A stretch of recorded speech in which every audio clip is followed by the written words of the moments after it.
तो हेलो मेरे प्यारे प्यारे बच्चों, मेरा नाम क्षितिज मालविया, लेकर आ गया हूँ आपके पास एक और नया लेक्चर। पिछले लेक्चर में हमने भाई साहब देख लिया था कि एको क्या होता है। आज हम देखने वाले हैं प्यारे बच्चों कि रिवर्बरेशन किस चीज का नाम है, रिवर्बरेशन क्या होता है। तो भाई रिवर्बरेशन क्या होता है? रिवर्बरेशन का मतलब होता है आवाज का गूंजना, उसको भी गूंजना ही बोलेंगे अपन आम भाषा में, लेकिन यहाँ पर गूंजना ऐसा गूंजना होता है कि यहाँ पर जब भी साउंड रिपीट हो रहा है तो क्लियरली सुनाई नहीं देगा। इस रूम में इस समय आवाज गूंज रही है, इस रूम में इस समय आवाज गूंज रही है, इसीलिए आवाज जो है ये प्रोलॉन्ग्ड साउंड के फॉर्म में सुनाई देती है। कैसे सुनाई देती है? प्रोलॉन्ग्ड साउंड, ठीक है, मतलब उसी आवाज को आपने थोड़ा सा खींच दिया हो ऐसा लगता है। और गूंजना आप बहुत आसानी से एक्सपीरियंस कर सकते हैं जब आप किसी क्लोज्ड रूम में जाते हैं। फॉर एग्जांपल आप वॉशरूम में चले गए, ठीक है, या फिर एक न्यूली बिल्ट अप हाउस में चले गए जहां पर फर्नीचर वगैरह अवेलेबल नहीं है, तो वहां पर जब भी आप बोलोगे तो आपको आवाज प्रोलॉन्ग्ड सुनाई देगी, आपकी ही आवाज होगी, रिपीट होगी, एग्जैक्टली रिपीट नहीं होगी, बट एक अनक्लियर साउंड जो आवाज को खींचेगी, परसिस्ट करेगी, वो रहेगा आपका रिवर्बरेशन। रिवर्बरेशन कब होता है बेटा?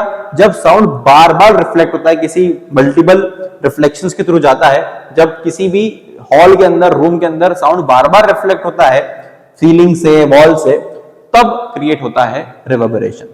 तो रिवर्बरेशन एक ऐसा रिपीटेशन ऑफ साउंड है जहां पर डिले ऑफ साउंड नहीं हो रहा है, जहां पर क्लियर रिपीटेशन नहीं हो रहा है, जहां पर कोई मिनिमम टाइम गैप नहीं चाहिए, जहां पर कोई मिनिमम डिस्टेंस नहीं चाहिए, बस साउंड एक परसिस्टेंट वे में, एक प्रोलॉन्ग्ड वे में सुनाई दे, उसको हम कहते हैं एको, सॉरी, उसको हम कहते हैं रिवर्बरेशन। रिवर्बरेशन याद रखिएगा बेटा कि जब भी रिवर्बरेशन ज्यादा होता है, जब भी रिवर्बरेशन ज्यादा होता है तो साउंड अनडिजायरेबल बन जाता है। अनडिजायरेबल मतलब सुनाई नहीं देता है, अच्छे से क्लियरली सुनाई नहीं देता है। बोलते हैं ना अपन, आवाज बहुत गूंज रही है। अगर आप वॉशरूम के अंदर फोन पे बात करेंगे तो सामने वाले को आवाज आपकी क्लियरली सुनाई नहीं देगी। क्यों? क्योंकि आवाज आपकी गूंजेगी। तो उस आवाज का गूंजना मतलब जहां पर रिपीटेशन क्लियरली ना हो। भाई अगर आप पहाड़ पे भी चिल्ला रहे हैं तो यही बोलते हैं आवाज गूंज रही है, रूम के अंदर भी आवाज गूंज रही है। दोनों गूंजने में डिफरेंस क्या है बेटा, अगर हिंदी टर्म यूज कर रहे हैं आप तो, कि जब आप पहाड़ के ऊपर शाउट करेंगे तो आवाज जो है वो क्लियरली रिपीट होगी, डिले आएगा आवाज में और आपको 3 से 4 बार आवाज क्लियरली सुनाई देगी।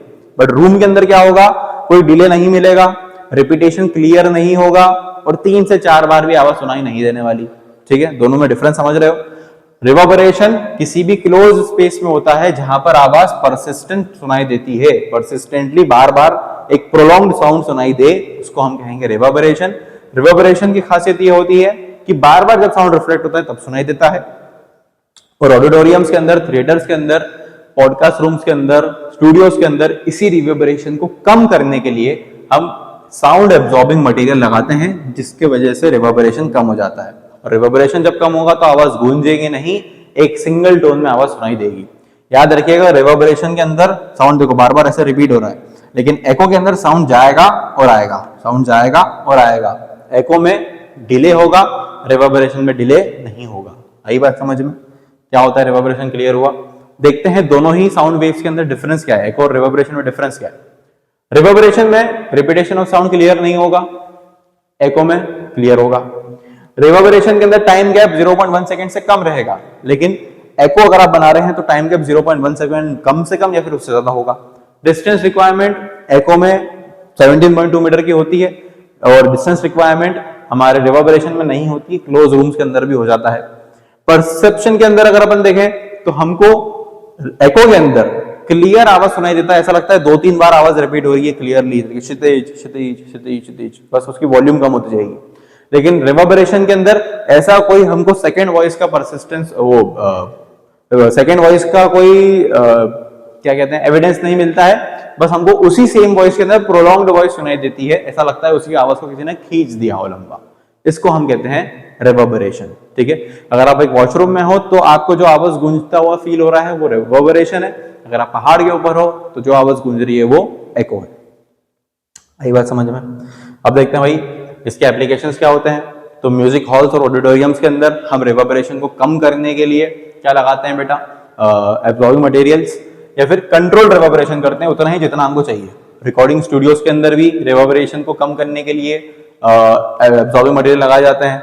आर्किटेक्चर्स कुछ ऐसे होते हैं जहां पर इस तरीके से डिजाइन किया जाता है कि भाई आप यहाँ चिल्लाओ और आवाज कहीं और सुनाई दे रही है। ऐसे बहुत पीछे पुराने राजा महाराजा करते थे ऐसा कंस्ट्रक्शन, तो वहां पर ये लोग रेवर्बरेशन यूज करते थे, रिफ्लेक्शन ऑफ साउंड का कंसेप्ट यूज करते थे कि साउंड को ऐसे रिफ्लेक्ट करना है कि मैं यहां चिल्ला रहा हूं और आवाज कहीं और सुनाई दे रही है, ठीक है। That is also done by reverberation, ठीक है। आई होप रेवर्बरेशन क्लियर है आपको। नेक्स्ट लेक्चर में प्यारे बच्चों अपन मल्टीपल रिफ्लेक्शन ऑफ साउंड पढ़ने वाले हैं। आई होप आपको रेवर्बरेशन क्लियर हो गया होगा। नेक्स्ट लेक्चर में मिलते हैं। मैं क्षितिज मालविया आपके साथ हमेशा बना हूं। Thank you very much.